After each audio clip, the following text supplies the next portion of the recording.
Salut à tous, c'est Chèvre-Miel pour la semaine numéro 3 de la Top Shark Academy. On se retrouve de nouveau pour commenter une main disputée par le team pro espagnol Adrian Mateos sur le main event de la Caribbean Poker Party aux Bahamas. Adrian est en fin de day 3 et ils sont encore une trentaine de joueurs en course. Les blinds sont de 400 000, 800 000, ante big blind 800 000 et Adrian possède 36 millions de jetons, soit environ 45 big blinds. Adrian est au bouton et tous les joueurs décident de passer avant lui. Dans cette situation, on va relancer un éventail de mains très large. Adrian découvre paire de 8 et ici je déciderai de relancer cette main 2,2 blindes, un peu plus cher que 2 bébés vu sa position et sa profondeur. Et c'est ce qu'Adrian décide de faire, il relance à 1,8 million. On peut voir que les deux joueurs en blind nous couvrent et que la small blind décide de passer assez rapidement. Dans ces positions et avec cette profondeur, je m'attends à ce que la big blind nous surrelance très souvent, voire tout le temps avec ses mains très fortes, de type 2 As, 2 Roi, 2 Dames, 2 Valets, 2 10 et As-Roi, As-Dame et As-Valet. Donc quand elle décide de nous payer, je pense qu'on peut exclure ses mains très fortes dans sa range. Elle décide de défendre la Big Blind et le croupier nous délivre un flop 3-6-6 sans tirage couleur. La Big Blind décide de checker et maintenant la parole nous revient. Sur ce flop avec notre range, je pense qu'on a différents choix possibles. On peut déjà soit checker, soit miser. Quand on décide de miser, on va avoir deux sizings possibles. Soit on va miser très petit, environ un quart du pot, c'est l'option qu'on va prendre la plupart du temps.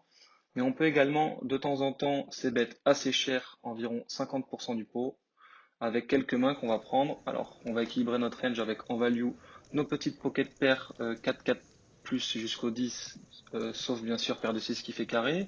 On va également le faire avec quelques 3x et avec nos meilleurs hauteurs as de type As-Roi, As-Dame et As-Valet.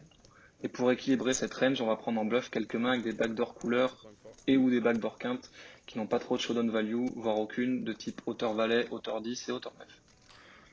Du coup, moi, je choisirais cette option-là de miser 50% du pot avec cette main-là en particulier, paire de 8. Et on voit que c'est ce qu'Adrien décide de faire, il mise 2,4 millions, donc 4,8 millions, donc 50% du pot. Et on a la grosse blind qui décide de call assez rapidement, et la turn est un as qui ouvre un tirage couleur à carreau. Ici, je m'attends à ce que la Big Blind nous aurait relancé au flop avec la plupart de ses 6, avec quelques-uns de ses 3x, avec quelquefois ses pocket pairs de paire de 4 à paire de 8, sauf paire de 6. J'ai pas pris paire de 9 plus parce que pour moi, il les aurait sur-relancés pré-flop.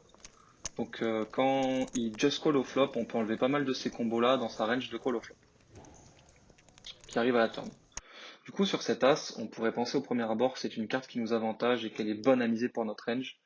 Mais on a aussi vu qu'au flop, quand on met 50% du pot, on a très peu d'autoras, à part As-Roi, As-Dame, As-Valet, alors que la Big Blind va, elle, check call toutes ses autoras. Elle ne va jamais fold d'autoras sur ce flop en étant Big Blind contre bouton, même sur un sizing assez cher.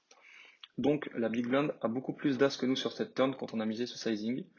De plus, on bloque quelques-uns de ces backdoor flush draw qu'on pourrait value turn de type 8 et 5 de carreau, 8 et 7 de carreau, 8 et 9 de carreau.